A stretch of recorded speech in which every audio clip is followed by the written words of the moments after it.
it's time to sit back and relax with your favorite drink. And listen.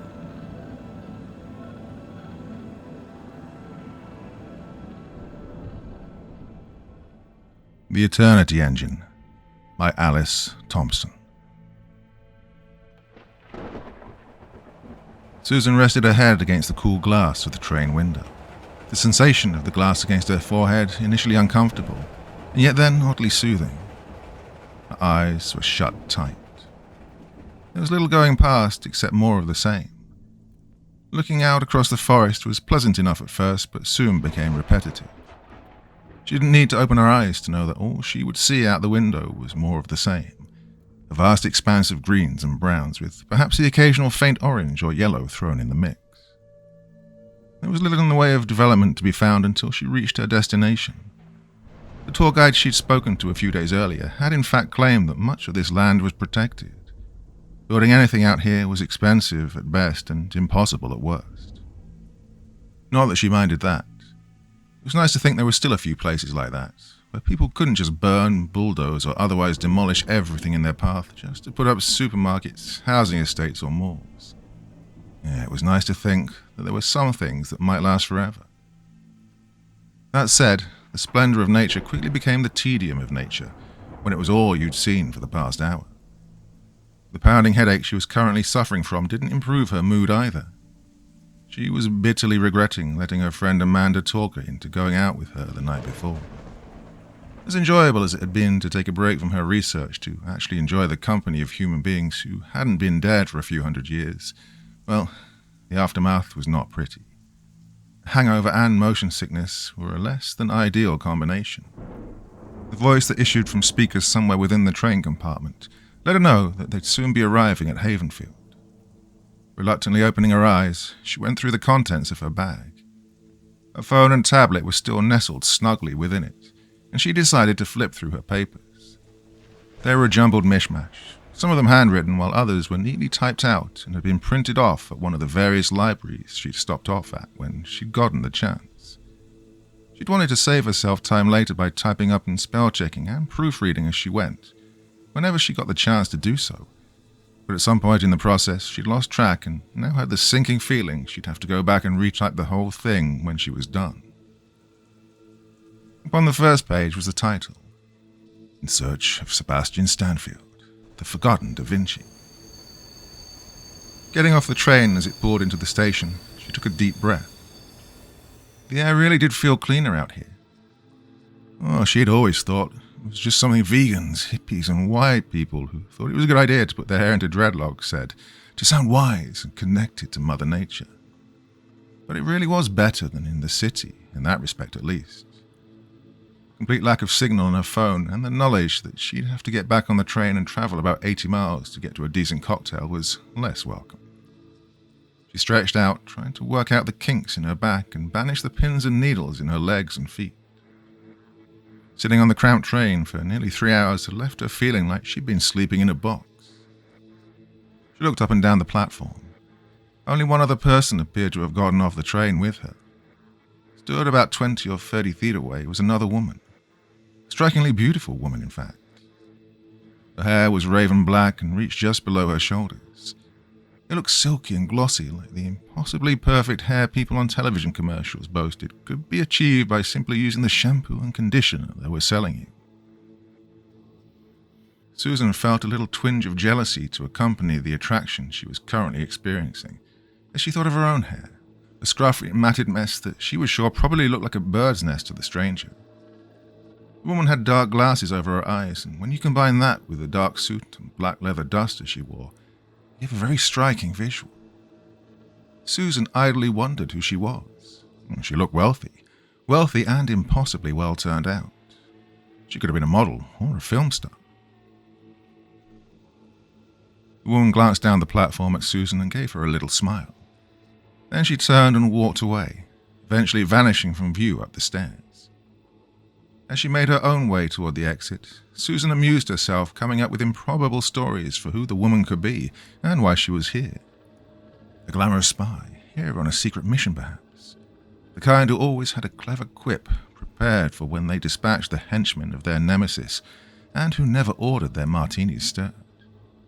Or perhaps some famous movie star here to get away from the stress and tension of her career. Here in this out-of-the-way town, incognito, to hide from the paparazzi and her adoring fans, or have a clandestine rendezvous with a forbidden lover. Some scandalous Hollywood affair that could only be carried out in places forgotten by the hustle and bustle of the big city like this. When she was finally able to get enough signal to call a cab, Susan had it take her to the small hotel she was staying at.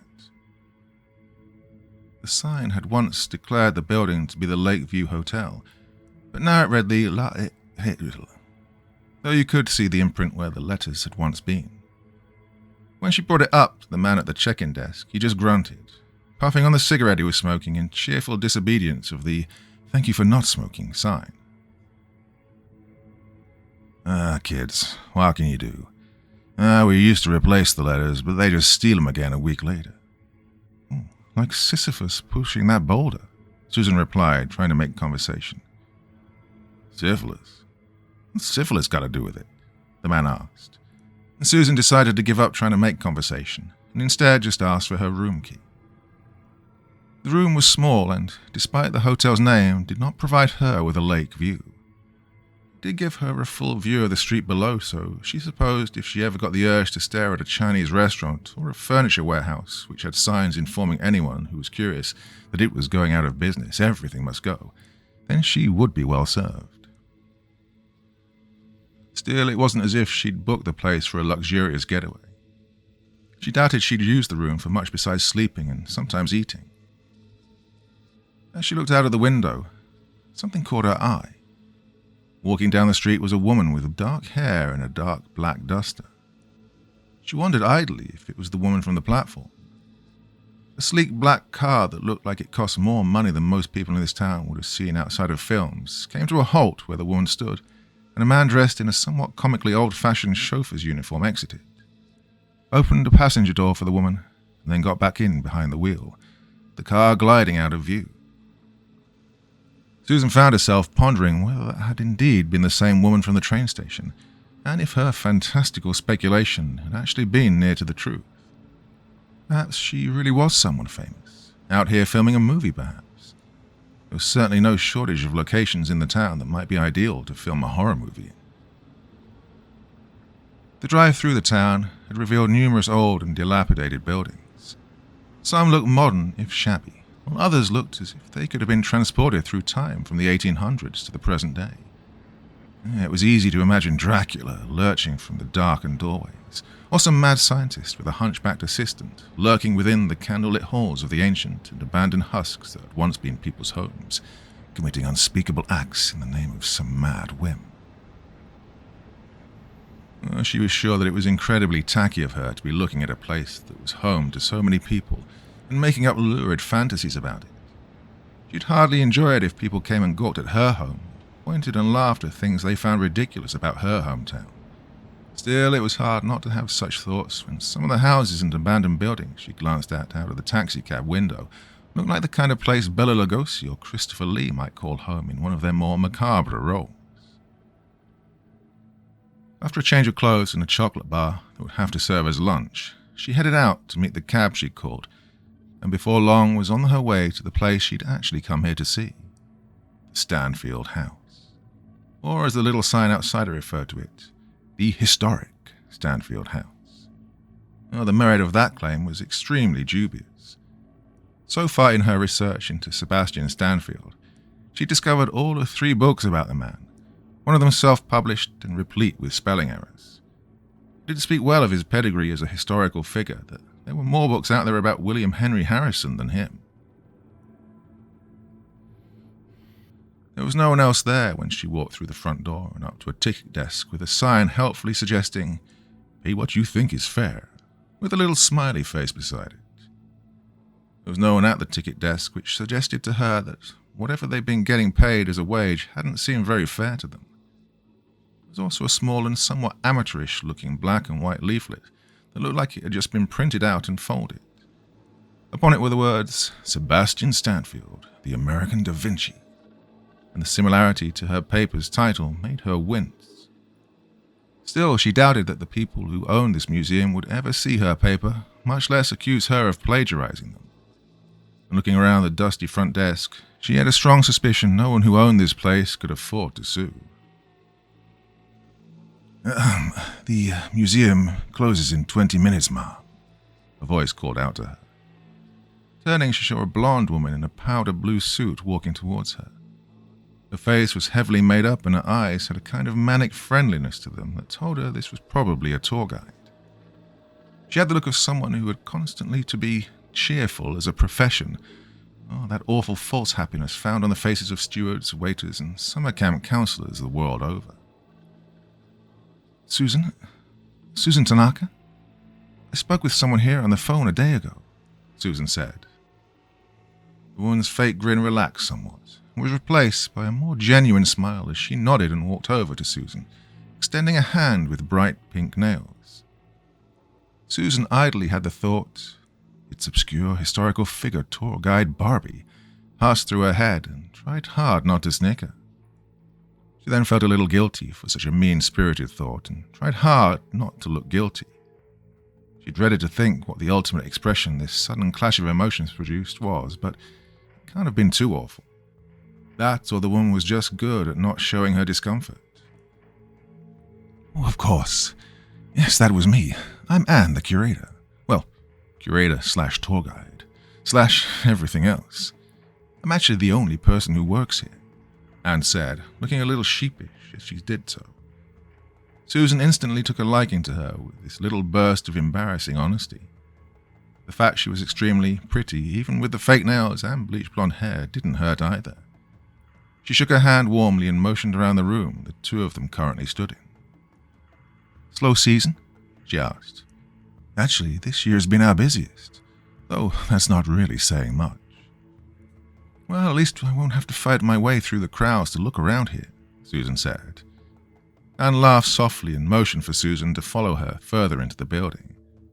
With one last look around the dusty and cobwebbed entrance hall, Susan followed behind her, wondering if Anne had forgotten about locking up the museum entrance, or if it was simply that it was unlikely anyone would be breaking in here anytime soon. I have to say it's rare we get many people from out of town even contacting us about Stanfield, much less coming all the way down here just to see our little tribute to him. He's not what you'd call famous, Anne admitted as they walked down a long hall. Various portraits hung at regular intervals. They typically depicted fairly stern-looking men in expensive-looking suits. The Stanfields who had come before, Susan would guess. I think that's why I wanted to write about him. Where everybody knows Edison, Tesla, well, I wanted to do something that hadn't been done a million times before. And plus, this way no one will be able to accuse me of copying their paper, right? Anne let out another soft laugh at this, and Susan decided that she'd definitely taken a liking to her. As they entered a room that looked like it had once been a study, she let out a sigh and gave a little shrug. Stansfield wasn't what you'd call respected in his field during his own lifetime. Oh, it's a tragedy, really. If he'd been wealthier or just been able to find respect, funding, recognition for what he was doing, if he'd been able to achieve the legitimacy that other inventors of his time found for themselves, well, I firmly believe he'd be seen as his generation's Einstein if things had worked out differently for him. Susan nodded and took a seat as Anne went to one of the bookcases and grabbed a few heavy-looking volumes from the bookshelf behind her. None of them bore a title, though each had a Roman numeral upon them, starting at 3 and ending at 8. As Anne laid them out in front of Susan, she continued. Of course, a major frustration for his work was the limitations of the technology of his time. It's like a caveman having an idea for spaceflight. He might dream of reaching the stars, but if all he's got to work with is rocks and sticks, then making that dream a reality is impossible. He was that far ahead of his time, you think? Susan asked, and Anne nodded eagerly. Susan was pleased to see that she seemed to have a genuine enthusiasm for the subject. It would definitely make asking for the favor she wanted much easier. The designs that have been found, the drawings and schematics alone, not to mention the prototypes that Stanfield created.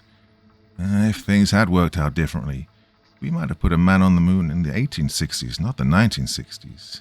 Whew, he was a genius. Even his critics and doubters at the time would talk about how alive with ideas his mind seemed to be to them. Mad ideas, they thought. Blasphemous ideas, some called them. But none of them could doubt that the man was brilliant. They just also thought he was insane, Susan finished, and Anne grimaced at the word. It had probably been poorly chosen. Still, if she'd offended her, she at least hadn't offended her so badly that it caused her to anger. Instead, she just let out another sad little sigh and nodded, sitting herself behind the desk as Susan began to flip through the books. Yeah, sadly that was the prevailing attitude of the day toward him. Susan flipped through the pages and thought to herself that she could see how people back then might reach that conclusion. For a man who claimed to be a serious scientist to propose some of the theories and inventions Stanfield did in his day would be like watching a scientist today declare that he thought of a way to create a potato chip-powered car. And yet, crude and unfinished as they were, many of Stanfield's ideas and diagrams clearly had great potential. Designs for advanced flying craft, schematics of advanced prosthetics, designs for medical equipment that you could easily connect to devices now viewed as mundane and commonplace. Of course, there were also the more fantastical ideas. Flying suits, the designs for what had infamously been dubbed the Devil's Transmitter, and gotten Stanfield all but blackballed from the company of his peers in the scientific community. Complex notes regarding the augmentation of the human frame. It wasn't hard to see how Stanfield had become a figure of first infamy and then simply ridicule amongst the other minds of his time. Anne's caveman allegory was accurate.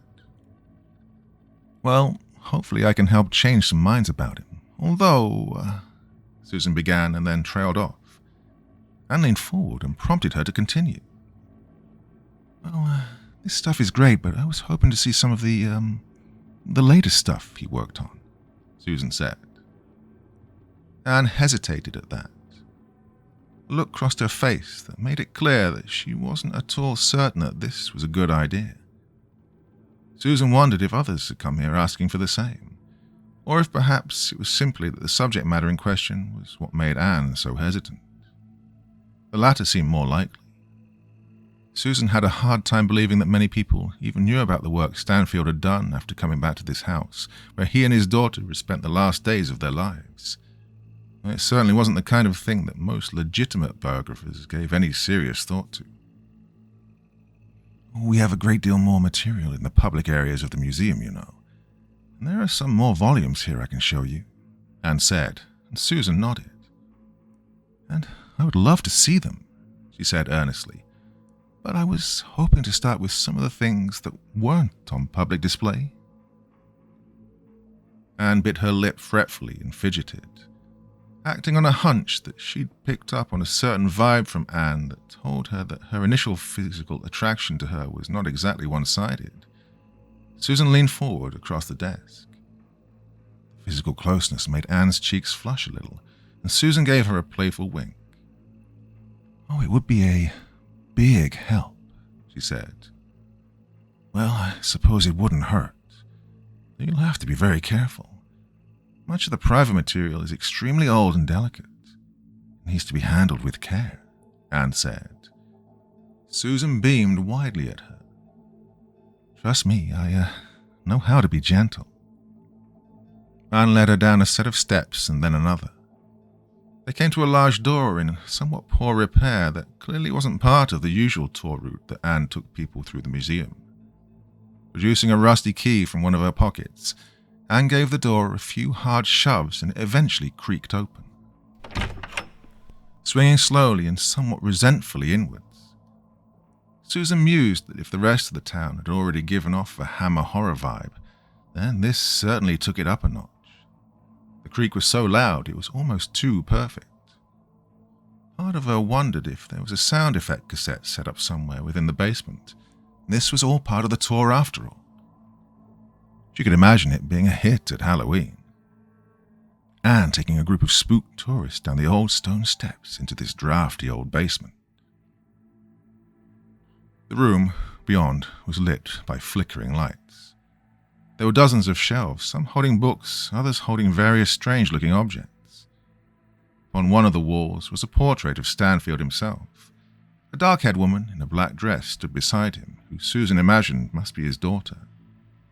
Carmina Stanfield was almost as much of a historical oddity as her father, and if half the stories were to be believed, the illness she'd fallen victim to was half the reason Stanfield's life had taken the depressing trajectory it did. Of course, there's nothing sinister about why this material is kept out of view. It's simply a case of it being extremely fragile and much of it not really being the kind of thing the public's interested in, Anne said. Susan privately mused that she sounded as if she was trying to convince both of them. With most of the items down here, we don't even know what they were used for. Given the condition of his notes. Can I see some of those? Susan asked. She hoped she didn't sound impatient. She didn't want to annoy Anne, especially given that she was the only one she knew of who could give her access to what she wanted to see down here. Fortunately for her, it seemed that Anne didn't mind her eagerness, and she nodded, grabbing one of the large and heavy-looking tomes off the shelf and allowing Susan to begin leafing through it. Occasionally, as she did so, she glanced up at some of the items on the shelves. Some of them corresponded with the drawings in the book, while others she didn't recognize. "And is this everything?" she asked.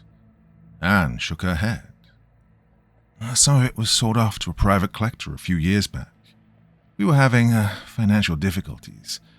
Some of it was taken away by some kind of trust, I think, or museum. It was before I got the job here. Susan nodded and returned to the book, flipping carefully through its aged and yellowing pages. She was eager to see this, but also aware that being too rough with it might cause the pages to rip or crumble, and then she wouldn't get a second chance. On each page were lovingly and meticulously drawn illustrations of fantastical-looking devices. Devices that were not just unusual for the era Stanfield had lived in, but for any era. The intricacy of the illustrations and the copious amounts of annotations around them made her wonder how long Stanfield had spent on each idea. How many days or weeks he'd spent carefully drawing out his impossible things. Of course, it was hard to tell, given the entire book was written in another language, or languages. Parts of it resembled katakana and kanji, while mixed with that were what looked like pictograms of some kind, and then parts that looked like Latin. Susan possessed some rusty skills when it came to the first and last of the two, and thought that the writing, while it possessed superficial resemblances to both, didn't truly look like either. As she settled on the next page, she opted to ask Anne just what languages the book was written in. Language? We don't know. Language? Susan repeated. Anne nodded. All of this is in one language, one that Stanfield appeared to have created for himself, from what we can work out. Or perhaps cipher would be a more accurate description. He wanted to keep his notes secret that badly? Susan asked. We assume so. Why else write whole volumes in a language only he could read? The only words we've been able to translate are the 3 that Stanfield translated himself. Without further invitation, Anne began to flick through the book before finding the page she was seeking. The image on the page was a round sphere from which sprang what looked like piping or tubing of some kind. At the end of each of the tubes were sharp little points, the purpose of which was impossible to discern. They looked like they could be scalpels or needles of some kind. In addition to the tubing, multiple thinner lines sprung from the device, like wiring or rope. The whole thing resembled some artificial octopus, but one with far more limbs than any natural-born sea-dweller had ever possessed. At the top of the page was more of the same unreadable language, but unlike the other pages in the book, Stanfield had written below this one in English. The Eternity Engine. Yeah, is it here? Susan asked, casting a look around. Anne shook her head.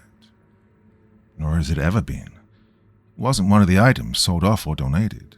It simply wasn't here. she explained. Susan asked why that was. Well, who can say? Perhaps it was destroyed or stolen in the years before Stanfield's death, or by thieves who raided the place before his body was discovered.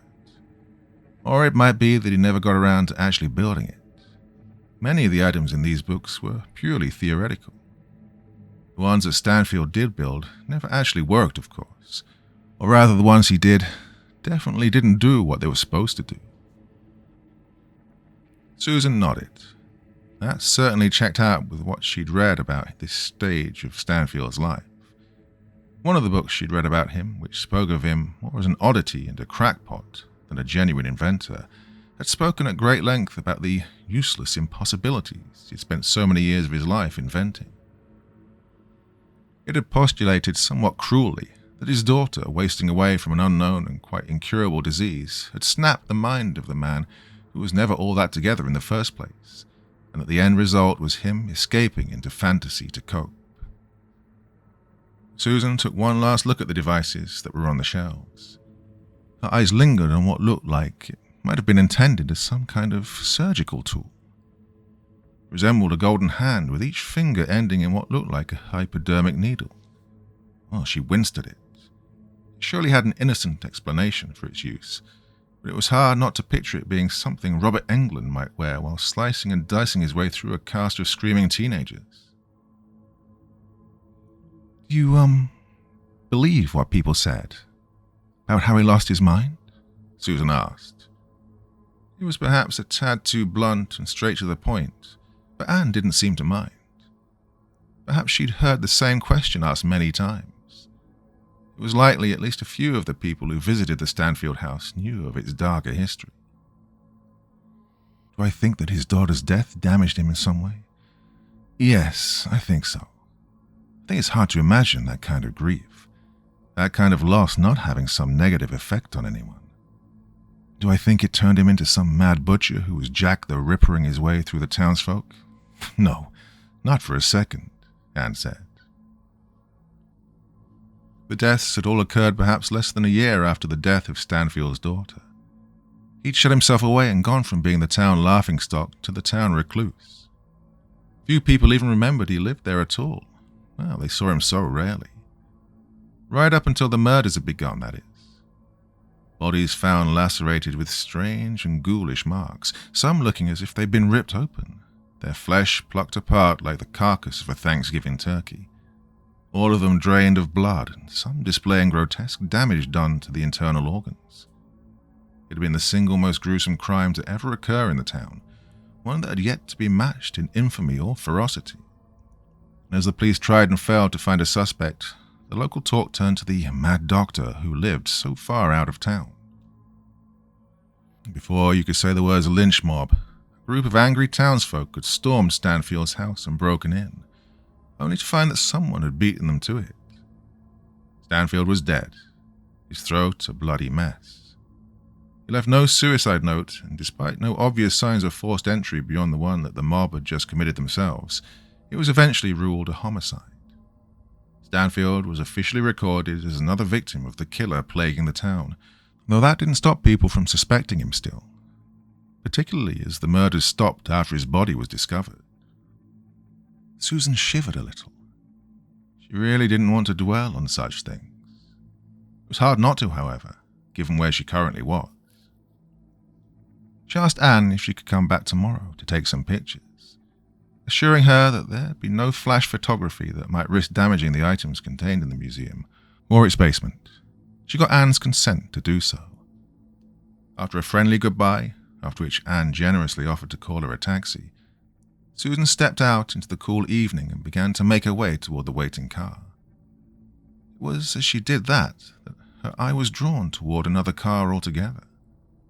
Loitering on the road directly in front of the Stanfield house was the sleek black vehicle she'd seen earlier. The dark-haired woman, loitering on the road directly in front of the Stanfield house, was the sleek black vehicle she'd earlier seen the dark-haired woman getting into outside of her hotel room. She paused in mid-stride and stared at it. Seeing the same woman twice in one day in a small town wasn't so odd as to be anything more than a coincidence. seeing her a third time, so far from the main town in a spot that few people would ever come to, and even fewer would approach after the museum's closing hours, well, that began to feel far less like chance. She told herself that it must be a different car. Then how many people in a town like this would be able to afford such an expensive vehicle at all? As she stared toward the car, part of her wanted to approach it, to rap on the window and ask the occupant inside if she was following her. Another part was too afraid of being foolish if the woman inside had no idea what she was talking about, or worse, if against all odds this was not in fact the same car, and she wound up making an even bigger ass of herself. Before she could make up her mind, the car started up and drove slowly off down the road.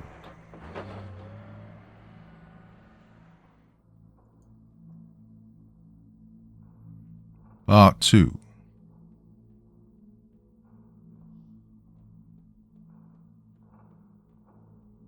Back at her hotel, a quick shower and some so-so pizza gave the energy to stay up a few hours longer.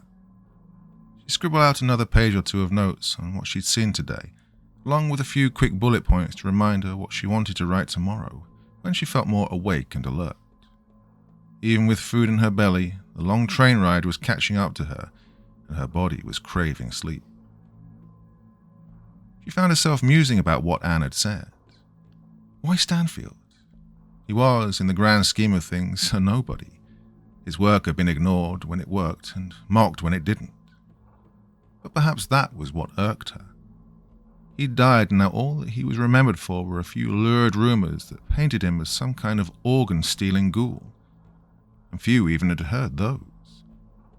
Susan wouldn't say why she was preoccupied by thoughts of mortality, at least no more than anyone else. She was agnostic and hadn't given a lot of thought to where you went, if anywhere, after death. If there was some great reward or reincarnation, or if we drifted through the netherworld as spirits, she did think a lot about what was left behind. Regardless of whether the soul existed, people's time on this earth as a physical living being was finite, and all the living had them to remember by was what they'd left behind, for good or ill. That was the only thing that we knew really lasted forever, and perhaps it made us sad to think that for all he'd done and tried to do, so little of Stanfield's legacy seemed to have made any impact. Turning away from depressing musings about the point or lack thereof of the short time span given to us on this earth, Susan curled up in bed and let sleep take her. Despite her exhaustion, she slept lightly, and that was probably why the sudden scream roused her so easily. She shot bolt upright in bed, heart hammering in her chest. Fumbling for the light switch, she blinked away tiredness as her eyes scanned the room. She wondered if the scream had been part of a nightmare at first, just some figment of her imagination brought on by the gruesome thing she'd been thinking about earlier. But the sound of raised voices outside her room made her doubt that explanation.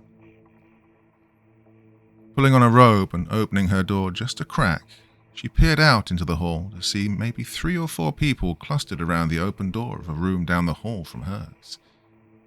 She felt ghoulish as she walked towards them to peer at whatever had caught their attention, like those people who slowed down when they passed car wrecks to get a good look at the twisted metal and broken bodies. She tried to tell herself that she was trying to see what had happened out of concern, but she knew it was actually morbid curiosity that pushed her forwards down that hallway and made her peer above the heads of 2 of the shorter individuals in front of her. It looked as if an explosion had occurred in a butcher's shop. The white bed sheets and off-cream wallpaper was splashed with crimson. In fact, the sheets looked soaked through as if someone had been bled dry over the bed. Their veins opened and their body hung upside down like a carcass at an abattoir. There were lines of red streaked across the walls and what looked like bloody footprints upon the carpet. The body laid upon the bed, a man in a state of undress with his throat and chest covered in what looked like medium-sized holes, as if someone had used a screwdriver to puncture his form repeatedly. The grotesque damage done to his body had left it deathly pale, and the clash of the bloodless-looking corpse and the violent red of the blood soaking into the sheets and carpet around him created a ghastly contrast. He was splayed out on the bed as if he'd been held down. She found herself wondering how many other injuries could be upon the body, mercifully concealed by its pose and the sheet that covered the lower half. The others stood in the hall, were murmuring, and in some cases shouting amongst each other, as a man that Susan recognized as the man from the check-in desk pushed to the front of the small crowd. Out of my way, out of my way. There's been a terrible accident. There's an ambulance on its way. An ambulance? What good will that do? Accident? What do you mean accident? Call the police. The clamor of voices and the stench of blood from that awful blood-soaked room made the corridor feel intensely claustrophobic to Susan. It felt as if the walls and ceiling were closing in upon her, compacting slowly to less than a tenth of their size. She had to get away, had to escape the smell of blood and the sound of the fearful and angry hotel guests. She turned and made her way down the hallway unsteadily, her legs feeling as if they might give out underneath her at any moment. She staggered into a stairwell and made her way down the steps, but despite the distance she was putting between herself and the body, the smell still seemed to invade her nostrils. It felt as if it was clinging to her body, that awful, coppery stench of blood and dead meat. Her flailing limbs seeming to operate under their own power at this point, and she found herself staggering out of the hotel lobby and into the street. Sirens in the distance seemed to confirm the clerk's claim that help had been summoned, though how he could possibly think that a doctor would do any good at this stage was beyond her. She took in a deep lungful's worth of air, praying that it would banish the smell. She'd earlier marveled at how clean the air out here was, and now she longed for the smells of the city. The pollution, the stink of rotting garbage, and the thick and heavy odors issuing from dozens of restaurants, cooking countless different kinds of cuisine. She wanted to fill her senses with anything that would block out the terrible smell of that awful room. Blinking away tears, she rested her hand against a parked car beside the hotel entrance and tried to calm herself. She looked up and down the street for any sign of the arriving ambulance, but instead her eyes found something else. Parked across the street was the black car.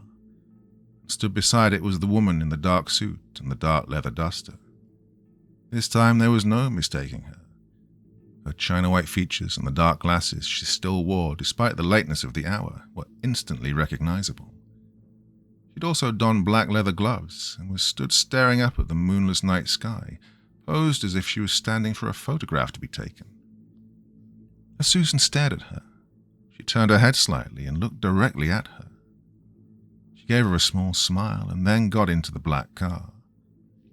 Whoever was sat in the driver's seat wasted no time in starting up the engine and driving away swiftly from the scene, as Susan watched dumbly. Her mind was once more concocting fantastical ideas, and this time it was a good deal less enjoyable in nature. The ambulance arrived and the clerk spoke with the paramedics. After a brief conversation, the body was being wheeled out and the clerk seemed to be heading off to whatever room of the hotel he normally occupied at this hour. Susan, having calmed her nerves somewhat at this point, approached him to ask why the body was already being moved and when the police would be coming to take statements from people. She wanted to tell someone about the black car and the woman in the dark suit, and about the horrible suspicion that had entered her mind. She had attracted the attention of someone with murder on their mind. The clerk looked at her as if she'd just approached him wearing underwear upon her head. "Yeah, police won't be coming. It was an accident," the clerk said. "An accident?" Susan repeated disbelievingly. "Yeah, a regrettable and unfortunate accident. I've already spoken with the paramedics. They'll be handling things from here." "I saw that body. There's no way that anyone can have that happen to them by accident," Susan said insistently. The clerk grimaced, and it was clear that he was eager for this conversation to be at an end. "Well, regardless of what you may believe you saw, I can assure you that there was no foul play at work here. Now, if you'll excuse me." "I saw a woman," Susan shouted, and the clerk gave her a look. Stumbling over her words, she continued. I mean, today, this woman, I think she's been following me. Since I got into town, I mean.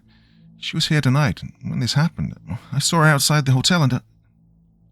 The clerk interrupted her before she could say more. Whatever you saw, I assure you it has no bearing on what happened tonight.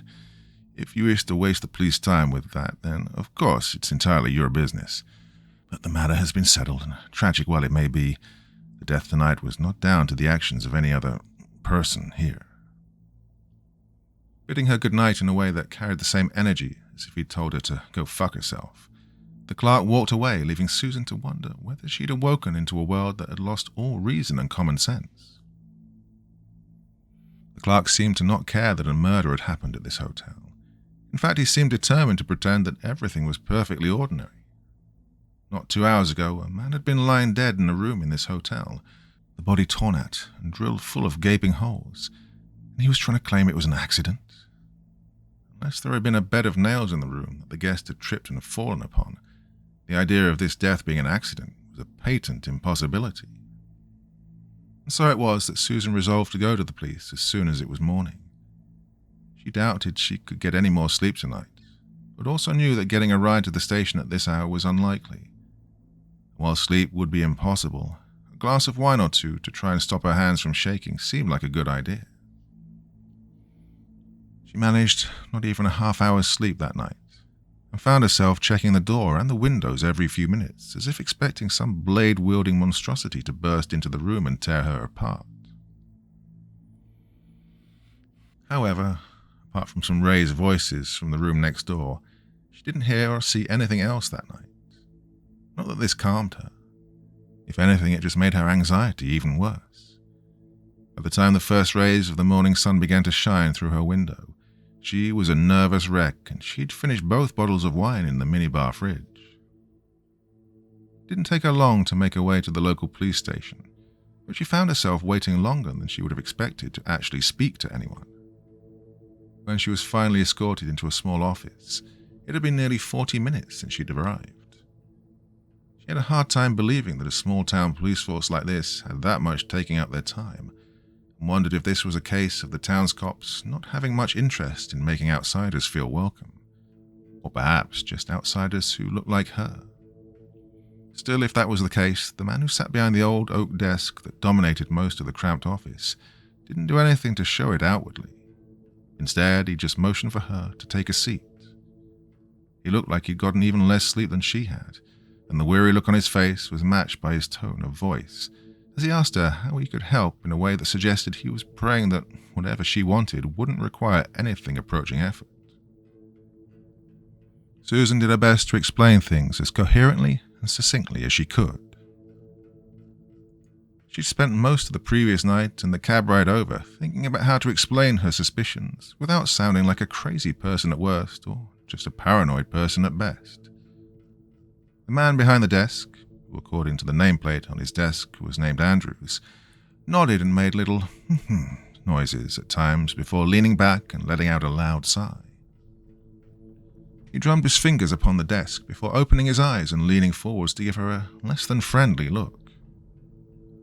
So, your story is that this woman who followed you from the train station broke into the room with a person next to you in this hotel, killed them to freak you out, stuck around afterwards to taunt you, and then just drove off? The way he said it left no doubt as to what he thought of her story, and admittedly, when phrased that way, the whole thing did sound ridiculous, or at least very strange. Hearing someone else repeat it back to her made her realize just how unlikely the whole situation was, but at the same time didn't allow her to shake the feeling that, as strange as all of this was, it didn't mean that she was wrong. The man behind the desk didn't seem to share that view, however, and he wasted no time at all in making that as clear as crystal to her. Look, Miss Tanaka, we've already been made aware of what happened last night. It's an open and shut case. An accident. An unfortunate accident, but an accident. The man was torn apart. It looked like someone had taken a fucking power drill to him. What did he just accidentally decide to do to himself? Susan snapped. Outside, she could hear a few loud murmurs, and glancing out of the office at the men and women moving around the station, she could see that a few of them had stopped what they were doing and were looking in her direction as well. Taking a deep breath, she prepared to try again, but Andrews just held up a dismissive hand for silence. The matter has been settled. Now, you're not the first person I've seen come through here. Try to play the amateur sleuth when something they think is peculiar happened around these parts. They're all the same. They all think us poor local hicks must be dumb as a sack of hammers, and they'll figure out something we didn't. And it always ends the same way. No one ends up happy. Susan didn't particularly like the way he said that, but she was also smart enough to know that starting a fight with this idiot was probably a quick way to get herself thrown in a cell for a few days for disturbing the peace or something like that. And so she did her best to keep her temper in check, and as tempting as it was to tell this condescending little prick exactly what she thought of him, she instead replied in as calm and level a tone as she could. At the very least, will you talk to this woman I saw? Found out what she was doing at the hotel last night, why she's been following me? Andrews let out another long sigh. He puffed out his cheeks like a deflating balloon as he leaned back in his chair, his relaxed posture only serving to further aggravate Susan. She hadn't known what to expect when she'd come here today. She'd allowed herself to dare to hope that a police officer might be a little bit more concerned about a possible homicide and a stalker. Oh, no one in town I know of who matches the description you gave us. I'm not about to waste my office's time and the town's money on a manhunt for someone you think might be following you around. Look, if you see her again and she threatens you or does anything to make you feel unsafe, call us. Maybe then I can help, but unless that happens... Yeah, I get the idea. Susan stood up to leave. She could see that she was wasting her time here. She didn't know if the man sat behind the desk was lazy or a crook, but either way, she wasn't going to be getting any help from him or anyone else here. As she made her way out of the office, he called after her. He asked her how long she planned to be staying in town for. She answered truthfully that she only planned to be here for one more night before she headed back home. Probably for the best, he replied. Once again, she didn't like the way he'd said it one bit. She was tempted just to cancel her plans to get an early train home, but she'd already booked the ticket and money was tight. She didn't much like the idea of having to spring for another train ticket home on top of the other expenses the trip had already cost her. On top of financial concerns, she did still really want to get these photographs of Stanfield's inventions, the notebooks and research notes. Some of that stuff had probably only ever been seen by maybe 2 or 3 other people who were still alive. Having it included in her paper would definitely make it stand out from the crowd, and would be a nice little feather in her cap.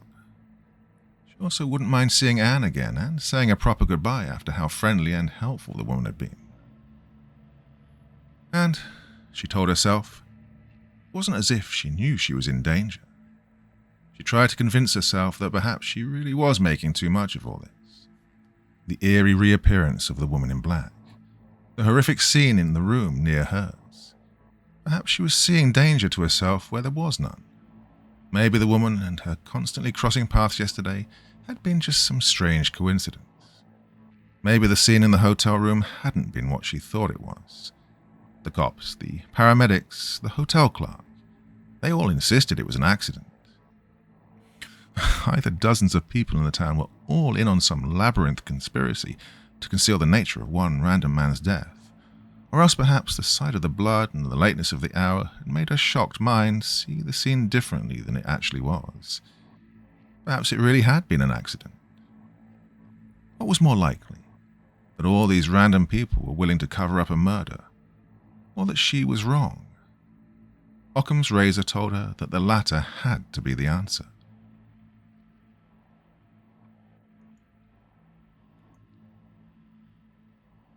Part 3. She arrived back at the Stanfield House later that afternoon. Despite being within opening hours, this time the place was no livelier than it had been the day before. It seemed that Anne had been looking forward to her visit, or else had very little else to do to occupy herself that day, as she was sat at the ticket desk, absent-mindedly tapping a pen she was holding against the wood until she caught sight of Susan. Her face brightened at once, and she called out her name, standing up to walk around and greet her warmly. I was beginning to wonder if you weren't coming, or something had... She began, but stopped herself. Susan apologized as she placed her bag gently on the ground so as to not damage the camera equipment within.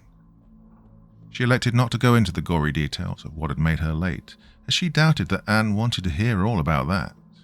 Instead, she elected just to say that she had to take care of something that came up unexpectedly, which seemed to be explanation enough. It's so good to see you again. We so rarely get any visitors here, much less ones who are so eager, she said as they once again made their way through the house and towards the stone steps that led down into the basement. She walked a little closer to Susan this time, and Susan found that she didn't mind the closeness at all. Now Anne had dropped the false, cheery smile and manic wild eyes, the lunatic energy she sported when they'd first met. She was surprisingly easy company to be around. Susan could easily see how the life of a tour guide/curator was a good fit for her. She seemed like the kind of person who naturally put people at ease. Entering the chilly basement once more, Susan found her eyes drawn towards the unsettling golden contraption on one of the shelves almost as soon as she entered. Given what had happened, it was hard not to stare at the sharp-tipped points of those fingers and not have her mind go to unpleasant places. Still, she forced herself to tear her gaze from it and instead back towards the stacks of books on the shelves. She decided that she'd start by getting some pictures of the sketches and diagrams that Stanfield had drawn, then a few shots of the actual finished inventions down here, and finally some shots of the stuff in the public parts of the museum to finish up. She knew it was probably more than she'd actually need for the paper, but if she was being honest with herself, she wanted these for herself as much as for that. It'd be nice to be able to look at these whenever she wanted, to have a little something to show for the work she'd done here. As much as she tried to put it out of her mind while photographing the images and notes in the books, her eyes kept straying towards the golden glove on the shelf. Not even making idle small talk with Anne took her mind off it. Anne cheerfully chatted away about how long she'd been living here in Havenfield, and how she'd moved here with family a long time ago, and put down roots, and how that while work sometimes take me away, I could never bear to leave here for good, you know. All of which she agreed with fairly short responses like, yep, or or that's true. It wasn't that she didn't want to talk to Anne, or didn't enjoy having her down here with her, but rather that she couldn't stop thinking about that damn glove. Hold on a second, she said, interrupting something Anne had been saying. She walked over to the shelf and examined the golden glove. It was, of course, spotless, as clean as anything so old could be expected to be. What had she expected to see? Dried blood? Some grim sign that someone had used this to commit the butchery she'd seen, or thought she'd seen, in the room near hers. She became aware that Anne was leaning over her in the same way she was leaning over the glove, and with a deeply worried look on her face. She imagined that her behavior must look truly bizarre to her, and she stood up swiftly, hoping that she wasn't blushing at how embarrassed she felt. She felt awkward enough around people that she genuinely liked. She was starting to like Anne a great deal, and she didn't need to have her thinking that she was some kind of absent-minded weirdo. Is everything all right? Anne asked, sounding concerned. Susan nodded and turned away from the glove, back towards where her camera rested. She was about to say that everything was fine, but instead decided to take a somewhat different tack. She decided to ask Anne if she was aware of anything odd that happened in town recently. She decided to ask Anne if she'd ever heard or seen anything around town that had struck her as odd or worrying. Well, our town's only claim to fame is that one of its residents was accused of being a serial killer. Does that count? Anne replied. Susan actually found herself smiling. No, not only smiling, but grinning. God, it felt good to be able to grin like this, she thought to herself. She hadn't had a reason to genuinely smile like that all day. And if she was being honest with herself, she'd had few reasons to genuinely smile that way at all in recent months. The night out with her friend a couple of days prior had been the first genuinely enjoyable evening she'd had in a long while. And as odd and frightening as the previous night had been, in this moment all she could think about was that she was very much enjoying spending more time with Anne. "I was thinking something a little more recent than 100 years ago," she said. This time it was Anne's turn to grin. "I can't say that anything comes to mind. Well, nothing specific. Oh, there have always been stories, rumors, small-town legends, the usual kind of thing," Anne said. "Ooh, what kind of stories?" Susan asked. Anne looked as if she would very much rather talk about something else, anything else. From the look on her face, Susan got the impression that whatever the subject matter of these stories might be, it wouldn't be something that made for cheerful listening, and that did little to calm the increasingly anxious thoughts plaguing her brain. Still, she decided to turn the subject of conversation back towards slightly more cheerful subject matter.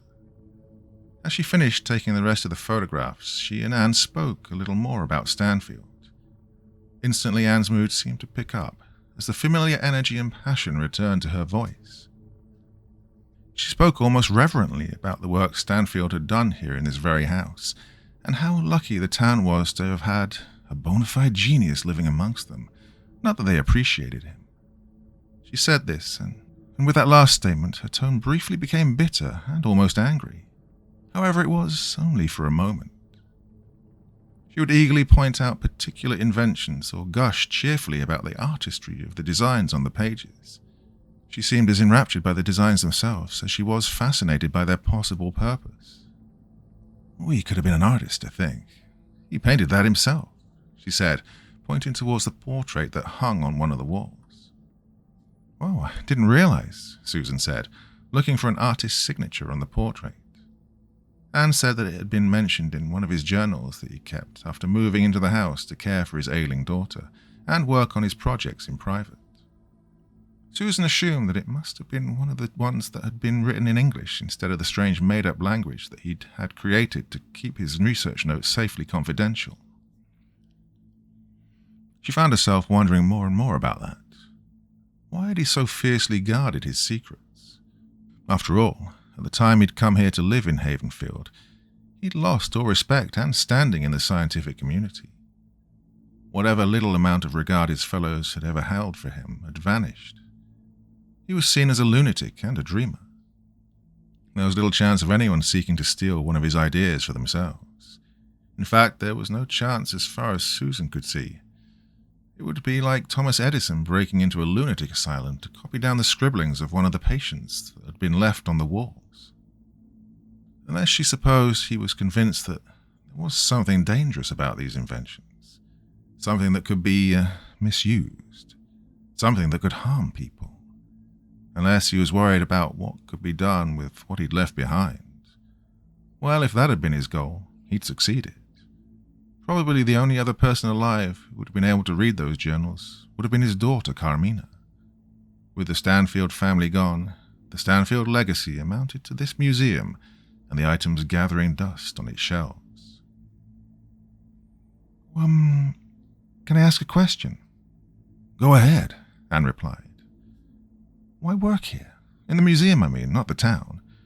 What made you want to do this?" Anne looked thoughtful as she considered how to respond to that question.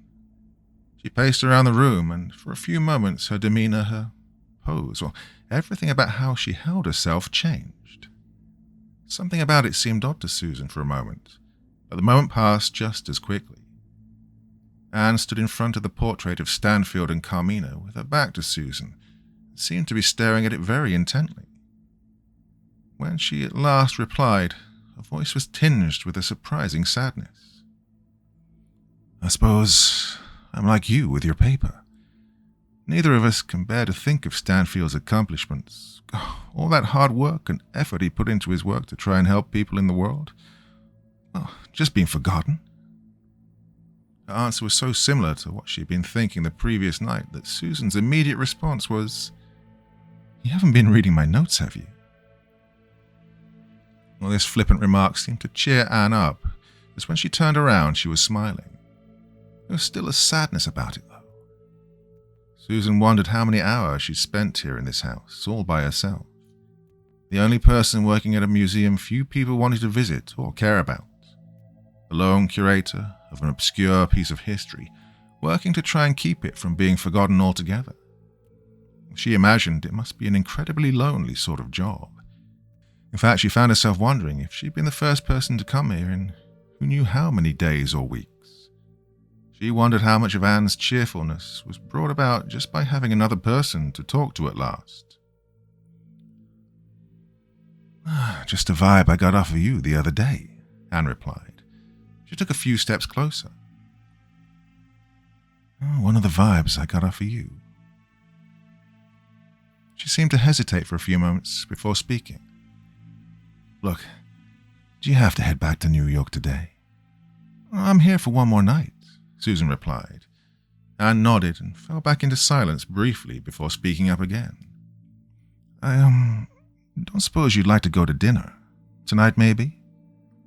"I think I'd like that," Susan told her.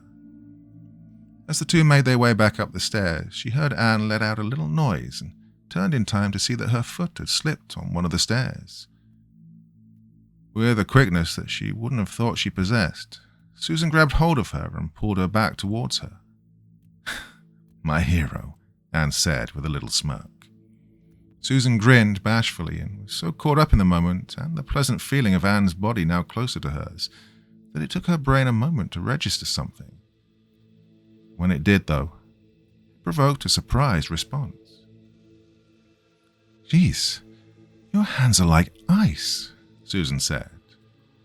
Anne pulled them out of Susan's grasp and stuck them in her pockets, looking self-conscious. Susan regretted her shocked outburst when she saw this reaction, but she hadn't been able to help it. The other woman's hands were freezing cold. "Well, it's, chilly in that basement," she said by way of explanation. Susan nodded and the two of them made their way up the stairs. They made arrangements to meet later that evening, with Susan giving Anne the name of the hotel she was staying at. There was something else that made her happy to accept Anne's offer. Spending as little time as possible in that building was just the way Susan wanted the rest of her stay in this town to go. And if that also meant spending more time with the one person she'd met here during her short stay, whose company she genuinely enjoyed, then all the better. With a fond farewell and a promise to Anne that she'd be waiting for her in the lounge of the Lakeview Hotel at 6 that night, Susan set off to the waiting cab. There was no black car loitering in the lane ahead this time. She was beginning to convince herself that the strangeness and awfulness of the previous day was behind her. The woman in the dark suit had just been some strange random woman. Whatever had happened in that room down the hall from hers, it wasn't her concern. She was going to spend her last night in Havenfield enjoying herself, and then she'd go home and finish her paper. But all thoughts of strange mysteries and gruesome deaths as far out of her mind as she could. Back at the hotel, she showered and changed and checked her phone's messages while she looked through the photos she'd taken that day. She'd be happier once they were all printed out. She never felt that digital photographs looked quite as good as the real thing. But they were decent, she thought. Her phone's voicemail less so. Another worried message from her sister. Another call from the hospital. A few text messages from friends making general chit-chat. Nothing to absorb her for long. As she looked through the photographs, however, something kept bringing her back to one of the pages concerning the Eternity Engine. Something was gnawing at the back of her brain. Something that kept bringing her back to that image. It wasn't until she stepped outside to have a cigarette and looked up at the Lakeview Hotel sign, or rather what was left of the sign, that she realized what it was. That she realized what her brain had been trying to tell her. Missing letters. Working rapidly, she made her way through the text on the page she'd taken a photograph of.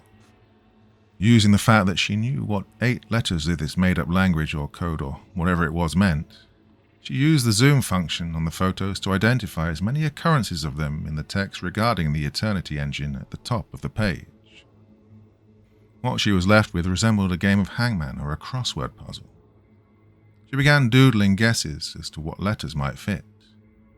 The first sentence was almost certainly once, something in the chest of something.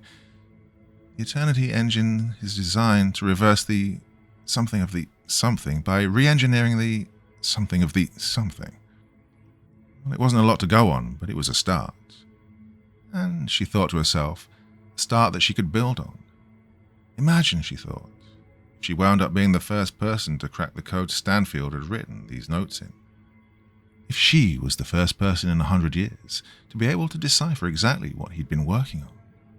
Even if it only worked for this one particular page and this one particular invention, that would be an accomplishment. Even what she'd achieved so far, she thought to herself, was an accomplishment.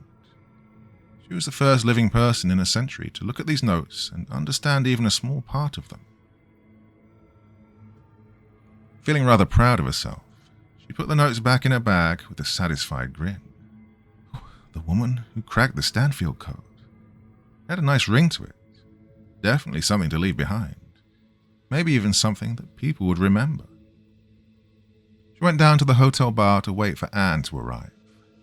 Still buzzing with satisfaction over her historical sleuthing earlier, she felt like nothing could spoil her good mood. While she wasn't entirely wrong, she wasn't entirely right either. She found out when a man came up to sit beside her at the bar with a worried look on his face. He looked familiar to her for a moment, but at first she couldn't place him. Then she'd realized that she'd seen him the previous night in the hallway. He'd been one of the guests who had, like her, clustered around the room of the dead man and witnessed the grisly aftermath of whatever had happened to him.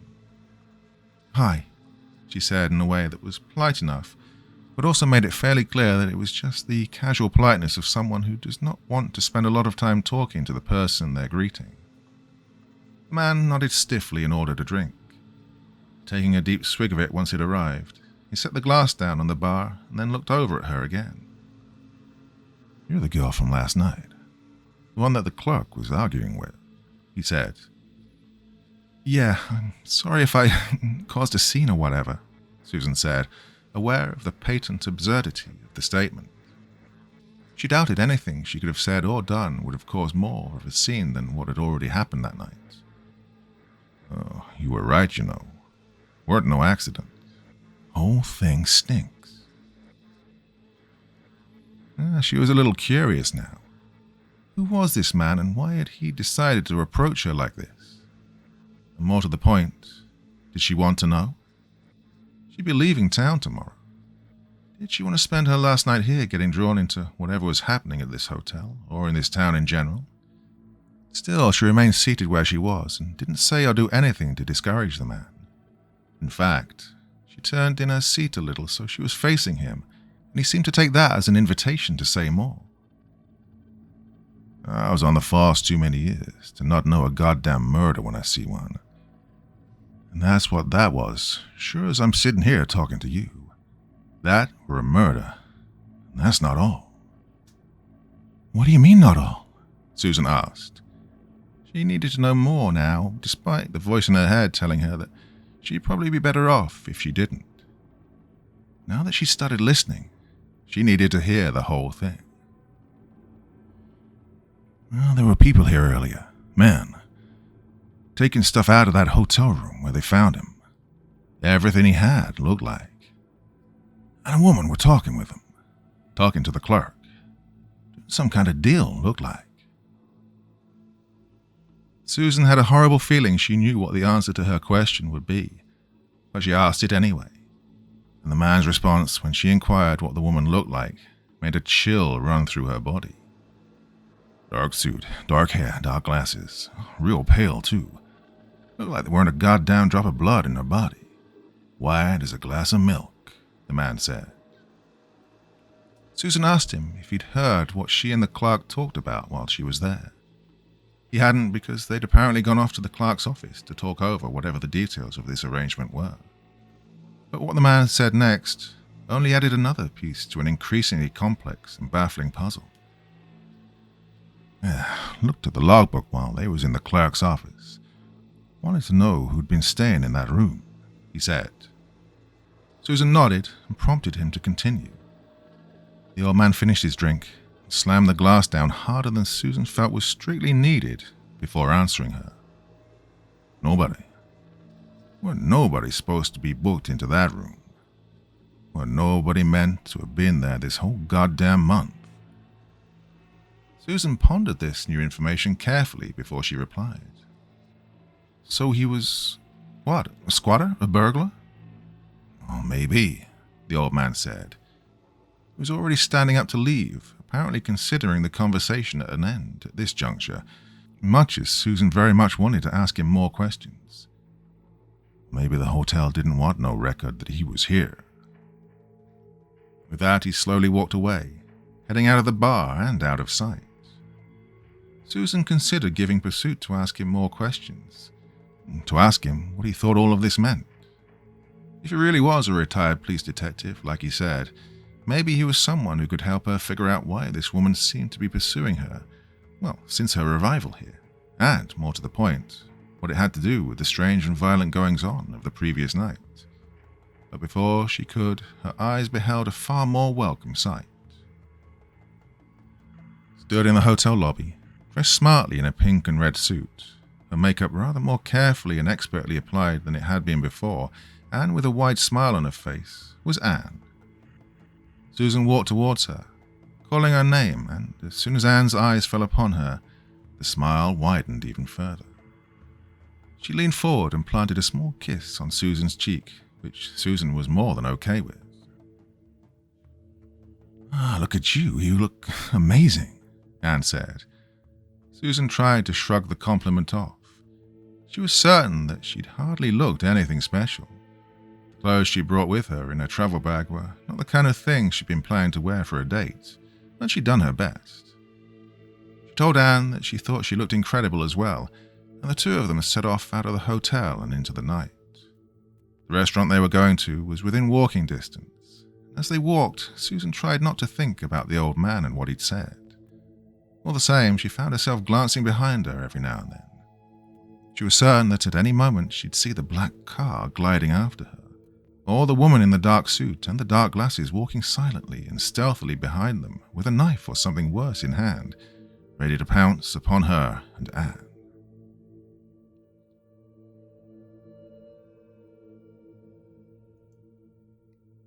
Part 4. However, they arrived at the restaurant without incident, and soon they were seated at a table and drinks had been ordered. While the waiter went to get them, Anne placed a hand on Susan's. Like before, it was icy cold, but this time Susan didn't comment upon it. She was worried it would be something Anne was self-conscious of, with how she'd reacted earlier that day. "Do you mind if I ask you something?" "Anything you like," Susan replied. "Is something wrong? Because you kept checking behind us the entire walk here," Anne asked. Susan thought about telling a lie, but she decided to go instead for giving some of the truth. She really didn't want to spend her date with Anne talking about a gory possible murder, but she could also see that Anne clearly wasn't stupid and could tell something was frightening her. Before she could speak, Anne did. "If it's about, this, people here are more open-minded than you might think small-town people would be. It's safe for us to be out together," Anne said. "I wish the small-minded idiots were all I was worried about right now," Susan replied. Carefully, she explained to Anne about her arrival and the woman at the train station, how she'd seen the woman or her car at various locations she'd been at the rest of that day, and had found out today that the woman had been lurking around the hotel while she'd been out. She left out the part about the murder, and the worrying feeling she was getting about something larger than a simple stalking was at work here. Instead, she simply said that she'd gotten a worrying and dangerous feeling from the woman, which wasn't exactly a lie. It was very true that she felt that the woman in the dark suit was dangerous. She just didn't bring it up exactly why she was sure that was the case. Anne asked her if she'd spoken to the police. Susan assured her that she had, but that at the same time, she very much doubted that they'd be much help. Again, this was at worst a half-truth. The fact was, she was increasingly certain that the police wouldn't do anything because, after what she'd learned today, She was beginning to think that what she'd earlier dismissed as a paranoid conspiracy theory, that the cops might somehow be actively involved in covering up the murder that had taken place, might well be the truth, or close to it. Even with the part she left out, it was clear that what she kept in was enough to worry Anne. Or perhaps she was just that obviously shaken and frightened that it was easy to see even without her revealing everything. Either way, Anne clutched her hand tighter and leaned forward a little. I promise you, this is a safe town. I know it might not seem it right now, but this really is a decent place to live. I don't think you have anything to worry about while you're here. But if it would help, you could... If you don't want to stay at your hotel tonight, you could, Wow, you move fast, Susan said. And as Anne let out a laugh and then told her she hadn't meant it like that, Susan found herself laughing again as well. The tension had broken. She was here in a normal restaurant with a normal person doing normal people things. No knife-wielding serial killer was going to lurch out at her. No sinister conspiracy was following her or plotting against her or seeking her demise or worse. She was a college student doing research for a paper and having a night out with someone she found incredibly good company. And once again, she could put everything else out of her mind. As they enjoyed their wine, the two of them talked animatedly. Anne explained how she'd moved to Havenfield years ago with family, and that after they'd passed, she travelled for a bit before returning to the town to settle down. She'd been working as the museum curator since the previous one had passed a while back, and she admitted with a little bashfulness that, outside of Susan, she hadn't really made many connections or friends in town. She confessed to being a little anxious around new people, and she found getting out and about a bit of a challenge at times. She spoke so honestly and so warmly that it made Susan feel a little guilty about her earlier half-truths. Susan, for her part, talked about back home, her overprotective family, and said she could definitely relate to that. My father used to think I was his whole world. He wasn't a bad guy, just so overprotective. I really had a sheltered childhood. And about her time at college. She eagerly described her friends back in New York, talked about fond memories of going stage diving at concerts, the road trip she'd taken with her friend Amanda and a girl she'd been dating back then that had taken them all across Europe, about her favourite professor back at college and how excited she was to present her findings when she got back. She carefully changed the subject whenever Anne brought up her plans for the future. She really didn't want to get into that right now. She didn't want to spoil the evening. Instead, she decided to bring up her little revelation earlier. The fact she might have found a way to decode at least some of Stanfield's notes. As soon as she did this, Anne's eyes widened and a look of genuine shock crossed her face. She immediately asked to know more, and so Susan explained what she'd done and the process she'd used to do it. Once I realized that I knew how to read just those 3 words, it just clicked. And that meant that as long as the rest of the text on that page follows the same code, which logically it must, then I could use that to decipher some of the text. And if I could decipher some of it, then you could start to decipher all of it, Anne said. Exactly. Just think, I could be the first person in years to actually know what these notes say, Susan said excitedly. Anne had a look on her face that Susan couldn't quite place. She leaned across the table conspiratorially and lowered her voice a little. Well, the second one sitting at this table, she said. Susan was sure that if she were a cartoon character, this would have been the point her jaw dropped. Wait, have you decoded some of Stanfield's notes as well? She asked. Anne was about to reply when her phone went off. Apologizing quickly, she flipped it open and began speaking to whoever was on the other end. Her expression darkened the longer the call went on, and the cheerfulness and the mischievous little smile she'd sported turned to a frown and a look of annoyance. When the call was done, she hung up and gave Susan an apologetic look. It was clear that something was wrong, and sure enough, the next thing she said revealed just how wrong things had gone.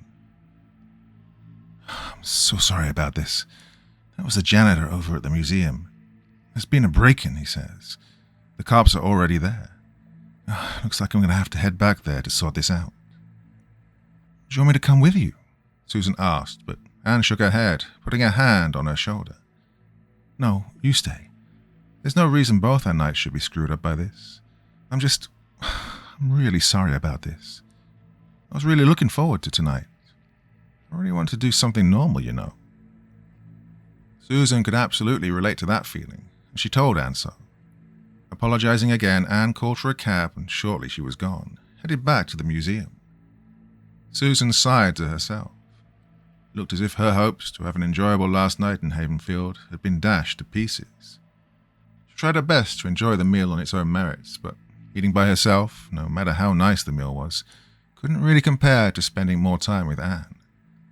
Deciding against dessert, she instead paid up and decided to head back to the hotel. The building was oddly silent as she entered, silent and dark. As she made her way back towards her room, she felt strangely isolated.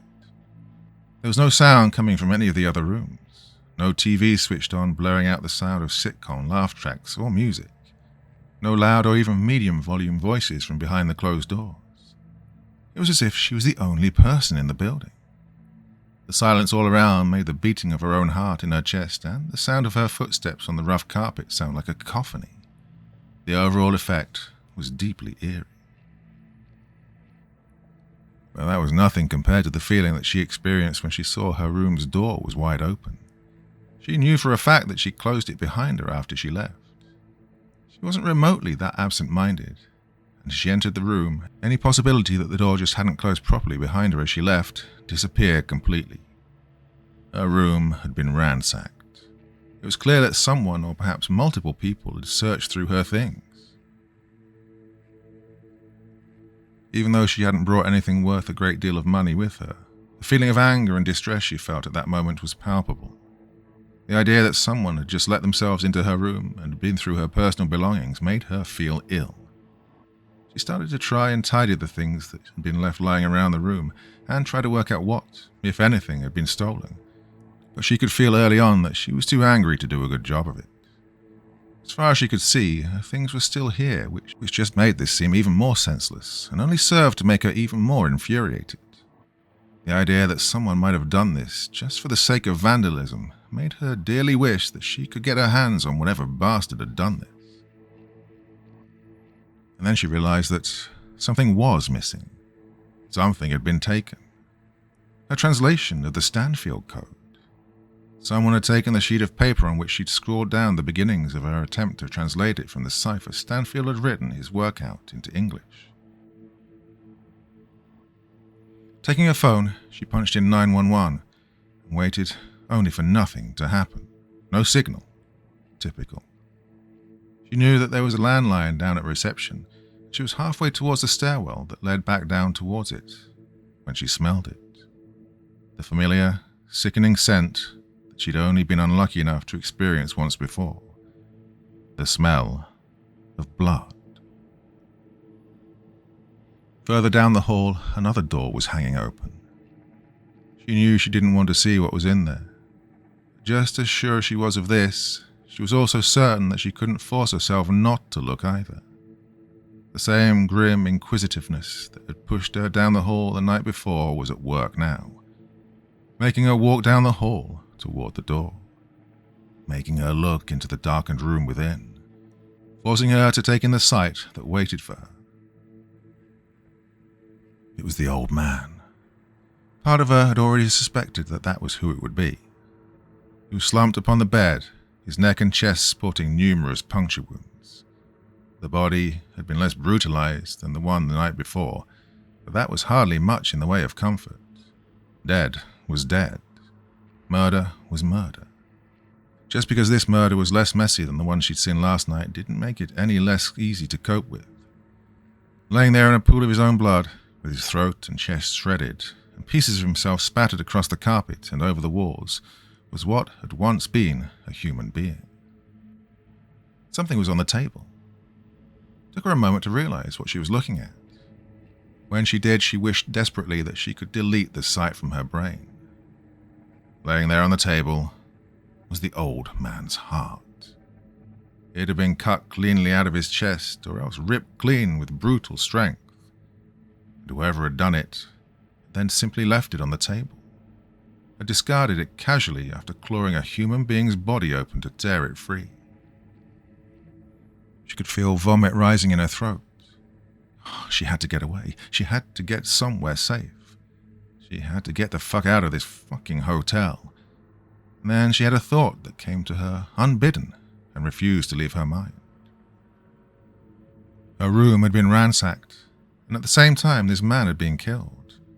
The two could be unconnected, and yet she hadn't been able to shake the strange feeling ever since the first death that she'd witnessed that somehow there was some connection between the deaths and what had brought her here.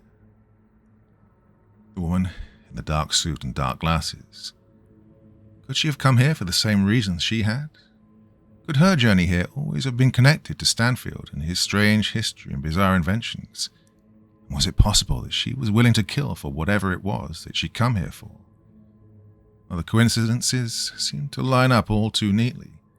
The two of them arriving in this small, out-of-the-way little town together. The fact that her car had been outside the Stanfield House that day that she'd first gone there. And now she'd seemingly struck again while also robbing her of the work she'd done to research Stanfield's inventions. Could the people who'd been killed be connected as well somehow? Or had they just seen too much? Witnesses to this woman being involved in something. The woman. Stanfield. The Eternity Engine. It all seemed tied together in some way, pieces of a puzzle that she couldn't quite put together. And at that moment, putting it together wasn't the most pressing thought on her mind. Instead, she was also thinking about how Anne had told her that she'd also translated Stanfield's books, and how that car had been loitering outside the museum where she worked, and how there had been a break-in at Anne's museum that very night. What if Anne was in danger as well? This unknown woman really had been watching her somehow, or had employed someone to spy on her. Maybe even the clerk at the hotel or one of his employees slipped a sizable bribe for their assistance. Well, it would explain how she knew about her success in decoding some of the Stanfield text, and it would mean that they knew that Anne had as well, which would almost certainly put a target on her back. She knew that right now she should be trying to find a way to contact the police, just as she knew that it was likely that Anne might have already headed home or to the police station, but it was possible that she was still at the museum dealing with the break-in. And as much as she distrusted the police in this town after what had happened when she tried to report the previous night's murder, she could always hope that she might find someone, anyone, who would actually listen to her now. Someone who wasn't so stupid, lazy, or corrupt that they'd actually do something to keep her safe from whatever it was she'd found herself wrapped up in. And right now, she needed to know that Anne was safe, and that what she was caught up in hadn't put her at risk as well.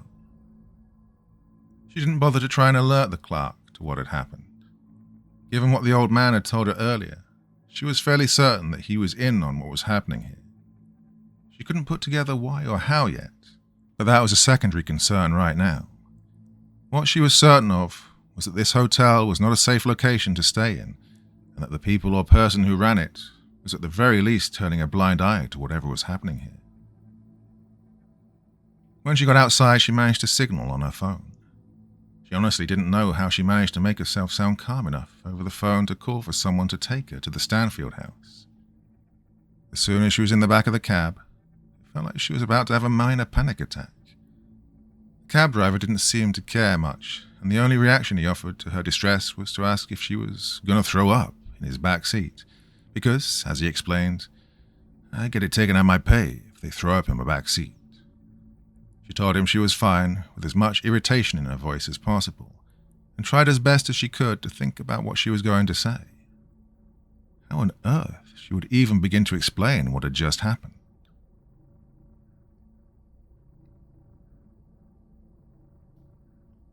Part 5. The cab came to a stop, and after she thrust money into the driver's hand and asked him to wait there and keep the engine running, then before she knew it, she was making her way up to the house ahead. The lights were still on and the front door was open, so she assumed that Anne was still talking things out with the cops about what had happened. She hoped to whatever god or gods or whatever was listening that the cops there would be more willing to listen and help than the assholes she'd spoken to that morning. And as that thought came, it struck her how insane it all was that this had happened in the course of a day. Before today, she could count the number of murders she'd seen on the fingers of no hands. The most frightening thing to happen to her was a couple of catcalling creeps who'd followed her a block or so from a club. The worst things she'd seen were limited to documentaries, horror films, and true crime websites. Now she'd seen 2 dead bodies, both of them the victims of a murderer who'd ripped them open, and she was certain that she was being targeted by a stalker with some measure of influence or control over the people of the town. It was like she'd taken a wrong turn and stumbled into the plot of a crime novel. As she stepped through the door, she called out Anne's name. There was no response, and so she ventured further into the house. Some rooms were still darkened and empty, while others had the lights on. She would peek into them, calling out for Anne as she did.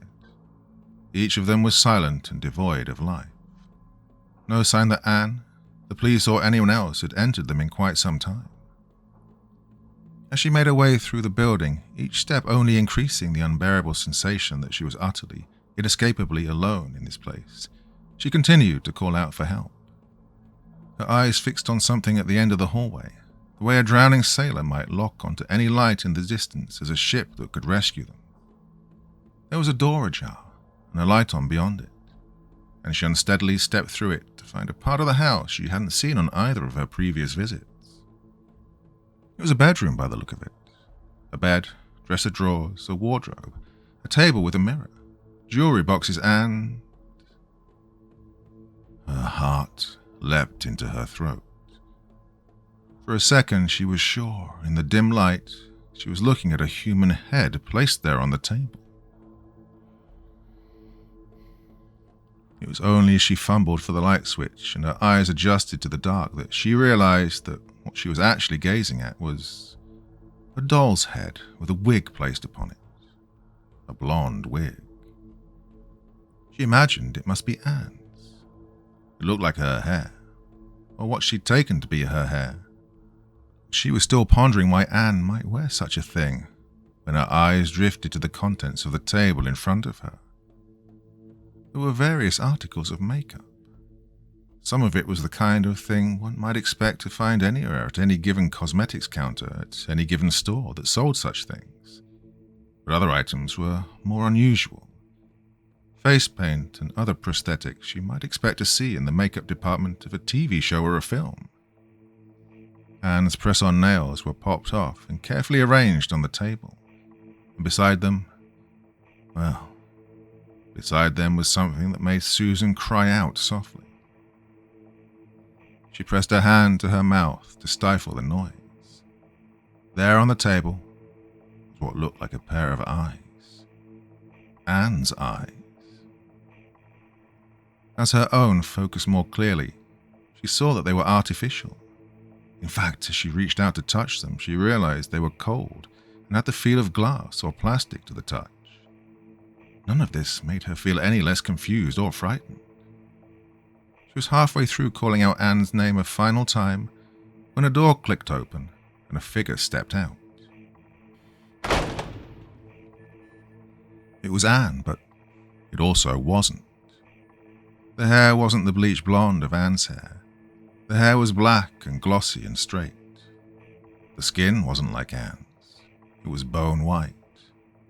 She was shorter than Anne, no doubt because the addition of heels and lifts in Anne's shoes granted her a tallness that this woman lacked. As she backed up against the wall, all Susan could do was stare at the woman who stood before her.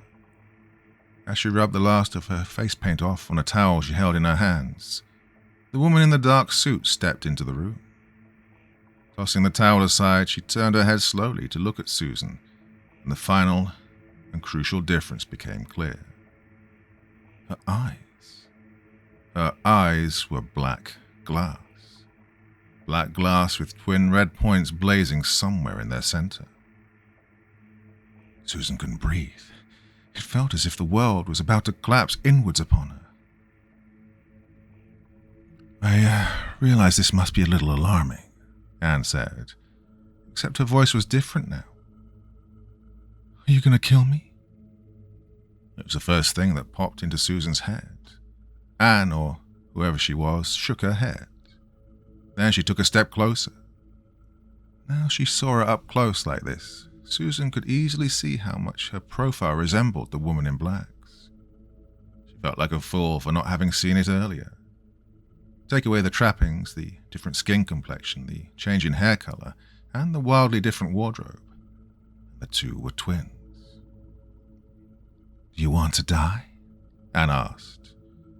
Her tone wasn't threatening.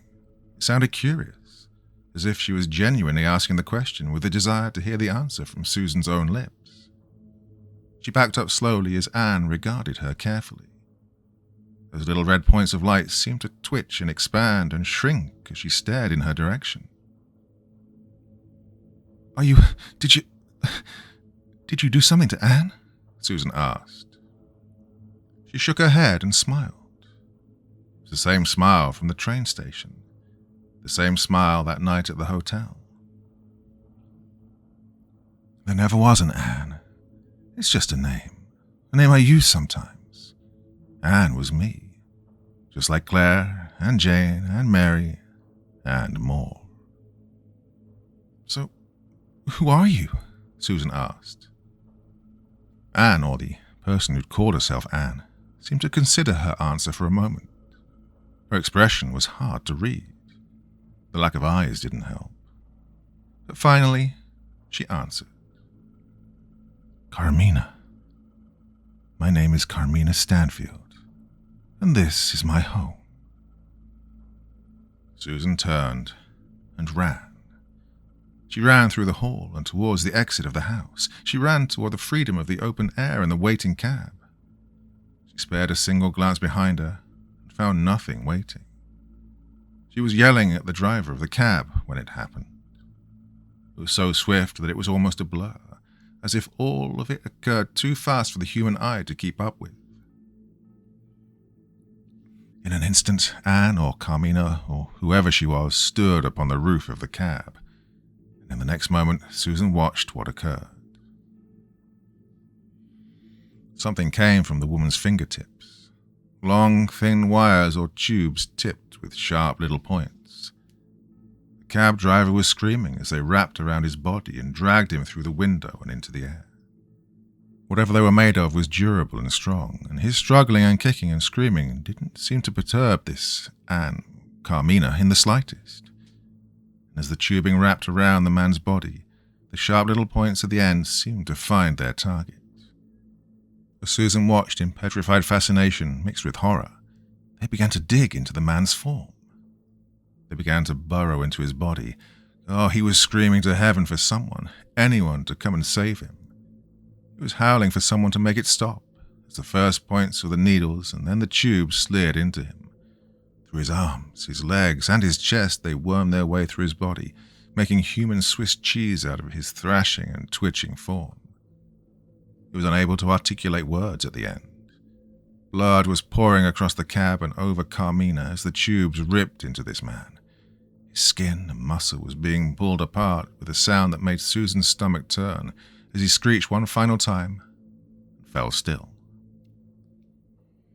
The tubing was pulsing, fattening as a sound like someone gulping down a pint of beer could be heard. The man's body twitched one final time, then he fell still. The tubes retracted and dropped what was left of the man to the ground. His body looked as if it had been ripped open from the inside out. Carmina was caked in blood, and as she turned to look at her, Susan found that her limbs had given up ignoring the commands of her brain. She couldn't run if she wanted to. "I can't have witnesses," she said. And as she stepped down and walked towards her voice calm and level as she did so. "I never lied to you, Susan. I want you to know that. Not exactly. And what I said, I meant it. I just left some things out. I was 15 when it happened, the disease.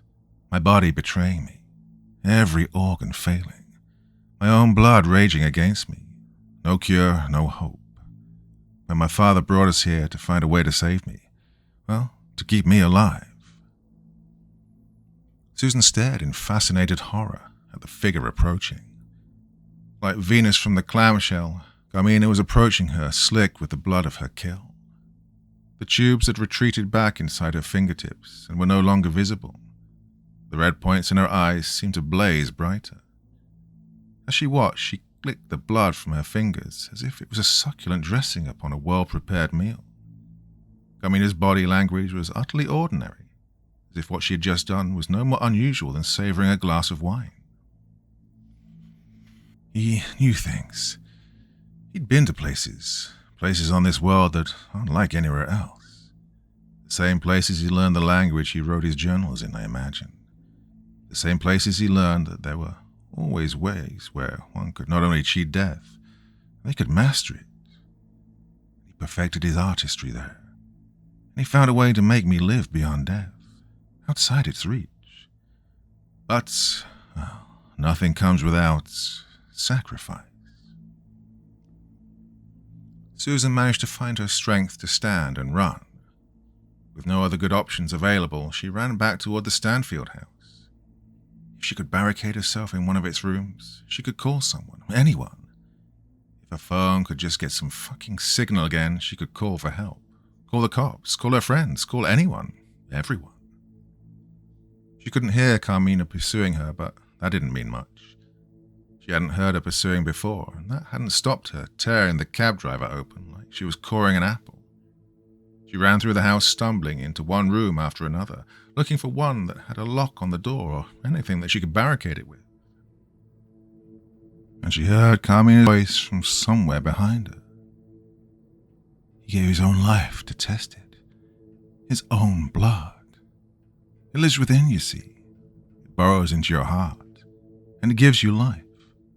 But you have to feed it. You have to give it blood. It needs it. You give it blood and it gives you life. God, you're a fucking vampire, Susan screamed into the darkness. There was a soft laugh. Anne's laugh. Carmina's laugh. It sounded like it had before. She laughed the same at this as she had at Susan's jokes and anecdotes when they talked and flirted over the previous 2 days. I suppose we're not what the stories say, though. There's no curse, no bite on the neck, just the engine and the blood, and the transformation. I was cut open, bone replaced by metal, veins and arteries replaced by wiring. My body peeled open like an orange, aware of every second, every moment, being remade from the inside out. Agony beyond imagining, ecstasy beyond comprehension, the engine feeding on it all, feeding and feeding, and still hungry for more. You're gonna kill me, Susan breathed out. She was huddled in the dark of one of the rooms, her body hunched over, her knees touching her chin. She desperately wished more than anything that her hands would stop shaking. Could her body just give her a little fucking dignity in death? Do you want to die? The question was the same as the one that had been asked moments earlier. Susan shut her eyes tight. The voice sounded closer when it came again. Do you want to die? The tests, the treatments, the one you stopped showing up for. You don't know anything, Susan muttered, but the voice when it came was confident and assured, arrogant even. I know you gave up, Susan, like your body did. Lung cancer, a bad way to go. Probably worse without treatment. You don't know anything, Susan screamed at the darkness. She looked around the room. There was no sign of Carmina, but her voice seemed to carry through the house. She could be hiding somewhere in the shadows of that room or in one of the adjoining ones. It was impossible to tell. It was like her words were coming from far away and close by all at once. You were researching my father. That's what brought you to my attention. And when you had my attention, I learned about you. To kill me, Susan finished. That laugh again. At first. If I had to. I'm not a monster, you know. You killed those men, slaughtered them, Susan muttered. The laugh sounded closer this time. Could she feel warm breath against her cheek, or was it her imagination? She had no way of knowing for sure. The man in the hotel room, a rapist. He was procured. I have connections in this town and beyond. They help me find my meals, help me be a picky eater. Susan finished bitterly. Oh, the laugh, warm and soft and filled with genuine mirth. Something like that. The other man tried to blackmail one of my associates. He had to be silenced. And the cab driver, well, unfortunate. I prefer not to kill the innocent. Well, that makes it okay then, Susan spat bitterly. There was a sigh from somewhere in the room. She could see twin red dots in the blackness. She knew what they were. No, it does not, and I am sorry. This is not what I wanted to happen. You wanted to kill me somewhere more isolated, I'm sure, Susan muttered. I had no intention of killing you. The only crime I've committed against you is theft. I stole your notes and your translation of my father's notes, and I deleted the photograph of the Eternity engine. I apologize for this, but no one else can know how it works. Just get it over with, Susan shouted. She wanted her just to do it, kill her, put her out of her misery, and the fear building in her heart with every passing second. But she wouldn't. I don't want to kill you. I told you I became interested in you, and I didn't lie. Before, I did not deceive you about how I feel about you, about how I feel around you. Then what the hell do you want? Susan asked. There was a silence in the dark for a while. She wondered if Carmina had left, but finally she spoke again. There was something in Carmina's voice this time, a sadness or a regret. I want you to live. Carmina was beside her now. Susan took a deep breath as her hand gently wrapped around her neck. She could feel the tips of those needles brushing against her skin. She could feel each breath against her skin. She could see the strange red light that glowed within those black glass eyes fixed upon her. You could leave. You could live another year, 2 perhaps. Or I could give you more. I could give you eternity. As a slave? Susan replied. Carmina shook her head. No, as an equal, as something like me. As someone with me, if you want. Or to live your own life, if you wish. The world can give you nothing. I want to give you forever. The tone was genuine. As Susan stared at her face, she saw her lips curl into perhaps the most unhappy smile she had ever seen. It was a smile devoid of joy or humor, but instead one that seemed to take a bitter pleasure at some private joke at the wearer's own expense. Would tears convince you of my sincerity?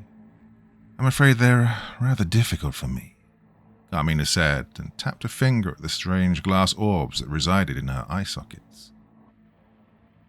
Does it hurt? Susan asked. The sad smile was then replaced with a more thoughtful look. Creation, destruction, they always hurt. You have to die a little, but after it's something else altogether. And then? And then everything. Forever, no death. The engine repairs everything. Susan thought about the offer. As Carmina's needle-like fingers softly caressed her throat, she thought about what she'd said. To live forever. To be forever. She thought about the hours spent in doctors' offices and hospitals. She thought about the tiresome men and women who droned at her, telling her not to do this, not to go there, not to spend the tiny amount of time she had left to live living. She thought about how utterly alone she'd felt every time she stepped into one of those ghastly antiseptic rooms. She thought about how little she had to leave behind. She thought about how if the disease took her one night, no one might notice at all until the squeaking of her ill-tempered pet bird got too loud and too unruly for the neighbors to put up with, or until she fell behind on her payments to the various organizations that wanted her money. "So you, what, bite my neck?" she asked. Carmina shook her head. "Not quite, no." It hurt. It hurt like dying, maybe worse than dying. Strapped down to a table, she felt her skin being delicately peeled open. She felt cold blades slicing through nerve and muscle and soft, fatty tissue. She felt agony beyond anything she'd ever experienced before. She was no stranger to pain, but what she felt now was beyond that, beyond broken bones and sliced flesh. Then when the blades found her bones, when the machinery began its true work, she realized that what she'd experienced so far was nothing at all.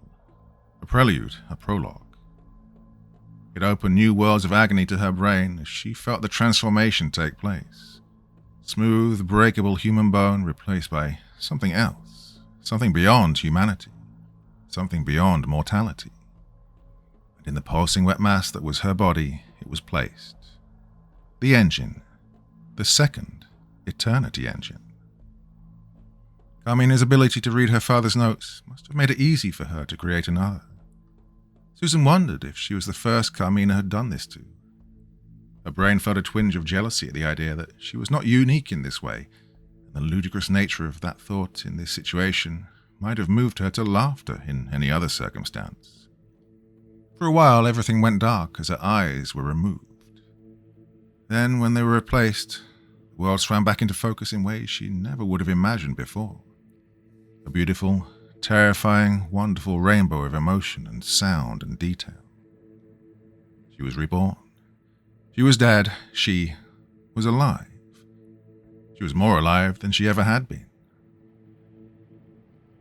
Dawn broke, the first faint rays of the morning sun. The pain was gone now, but her body felt sensitive. Raw and fresh, as if every sensation was a new one. As if every sight, every smell, and even the faintest brush of contact against her skin was something beyond the ordinary.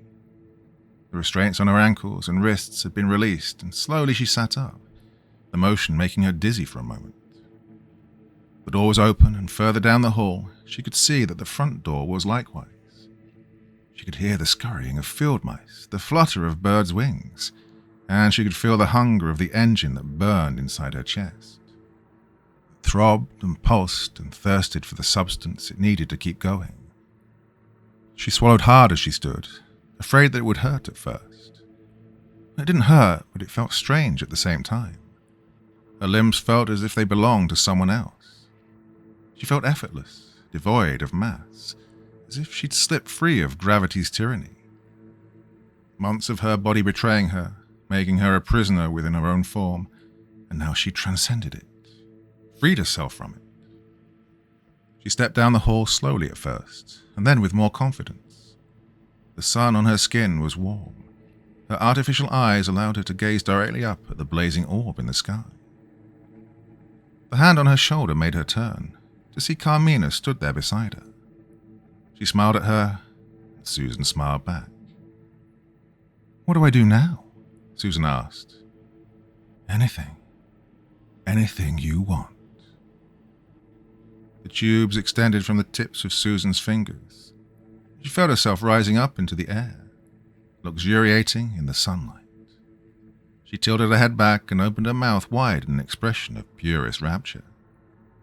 The eternity engine burned within her, and forever beckoned.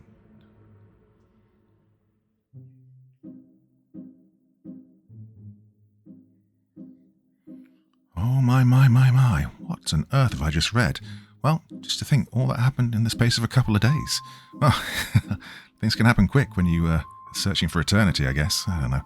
Anyway, yeah, as you can probably tell, I've pretty much read that all in about the space of 3 and a bit hours, so brain not working so well right now. Too much reading. Okay, so that is enough waffling for me for this evening. Back again very soon. Hope you enjoyed that one. What a weird and wonderful tale that was. So, till next time, my dear friends, very, very sweet dreams. Bye-bye.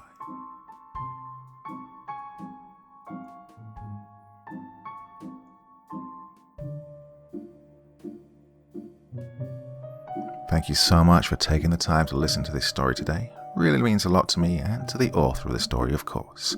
Well, if you want to know more about me, I'm pretty much everywhere on social media. You can find me on Facebook, Twitter, Instagram. You can download my music on SoundCloud. I've got a Patreon if you feel like. Throw me $1 or $2. Very much appreciated. And of course, on Reddit, I have a place where you can leave stories if you want me to read one that you've written. Well, hoping to see you all again very soon. Till then, sweet dreams. Bye-bye.